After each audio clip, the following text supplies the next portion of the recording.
We just saw that splitting a review and using a fresh instance eliminates memory bias and keeps the review independent.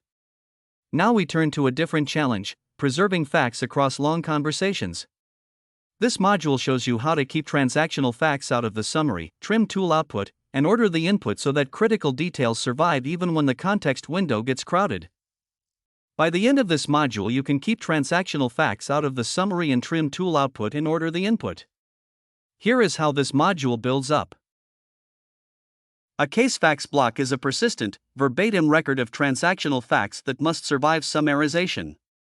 It holds exact values, amounts, dates, order numbers, statuses, and customer-stated expectations, and it is injected into every prompt as its own layer, completely outside the history that gets condensed. The distinction that trips people up is thinking this is just a better summary. It is not. A summary is the output of a process that loses precision by design. A case facts block is a bypass. It keeps critical facts out of that process entirely. Without a case facts block, progressive summarization will condense precise transactional facts into vague references. In production, a customer states they were charged $247.83 on March 3 for order number 4471 and were promised a refund within 5 business days. By turn 22, after several summarization steps, that becomes the customer has a billing concern about a recent order. The agent then asks clarifying questions the customer already answered, or worse, processes a refund for the wrong amount. The cost is financial liability, broken promises, and a support experience that feels incompetent. This is not a theoretical edge case, it is the default behavior of summarization at scale. Let's work the drill case. The customer says, I was charged $247.83 on March 3 for order number 4471 and was promised a refund within 5 business days. You extract 5 verbatim facts: the amount $247.83, the date March 3, the order ID number 4471, the promise of a refund, and the deadline of 5 business days. These go into a case facts block. The alternative, telling the summarizer to preserve important details, loses because the summarizer's own judgment about importance is what failed in the first place. For a session with 3 separate issues, you do not merge everything into one block. You create structured per-issue records so that facts about a billing dispute do not get tangled with facts about a shipping delay. The rest of the cases follow the same pattern and are on the page. The durable rule is this: any transactional fact that must survive more than a handful of turns, an amount, a date, an order number, a customer-stated expectation, gets extracted verbatim into a case facts block and injected into every prompt as its own layer, outside the summarized history. Never paraphrase. Never trust the summarizer to keep it. For sessions with multiple issues, structure the block per issue so context does not bleed. And reject the instinct to fix this with a better summary prompt. The summarizer's judgment about what is important is the thing that failed, and no amount of prompt engineering will make it reliably preserve exact numbers at scale. On the exam, this is tested with scenario-based questions. You will see a long conversation trace and be asked to identify where critical facts were lost and how to prevent it. The most common distractor is an option that instructs the summarizer to preserve important details or uses a more detailed summary prompt. Those are wrong. The correct answer always involves a separate, persistent layer for verbatim transactional facts. For multi-issue sessions, the exam expects you to recognize that a single merged block loses per-issue context, and structured per-issue records are required. This is testcraft: know the pattern, not just the definition.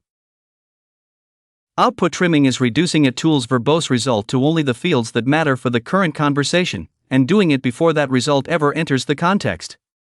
It is prevention: you stop the noise at the boundary. The distinction people get wrong is thinking any reduction of text is trimming.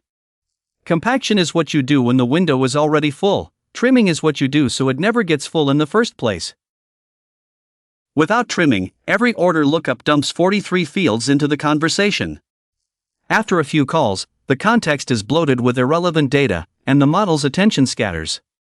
The lost-in-the-middle effect means it will reliably process the beginning and end but omit findings from the middle, exactly where your earlier critical facts now sit.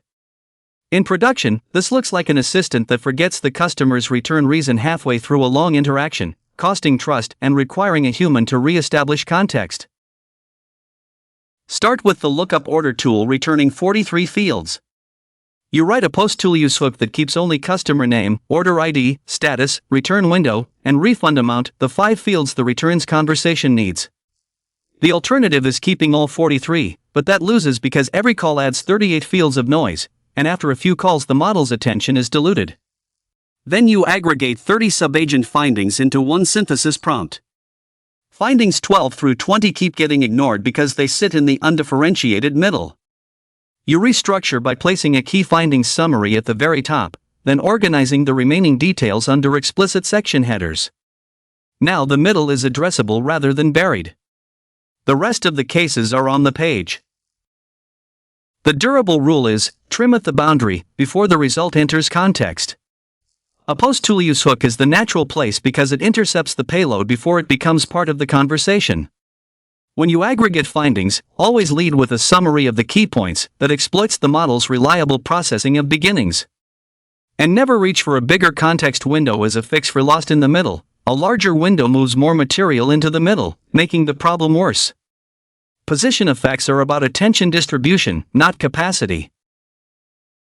This is tested by giving you a scenario where tool output is accumulating and asking for the fix. The distractor that catches people is reaching for compaction, summarizing after the window is full when the scenario describes a window filling with 40 field payloads. That is asking for prevention, so the correct answer is trimming at the boundary. Also watch for answers that suggest a larger context window. The exam wants you to recognize that position effects are about attention, not capacity. Let's lock in 3 rules that save facts. First, numbers are the first casualty of summarization. Never let amounts, dates, or order numbers reach the summary. Second, trim tool output before it fills the window. Prevention beats recovery. And third, always put the latest input last so the model sees it freshest. Keep these tight and your long conversations stay accurate.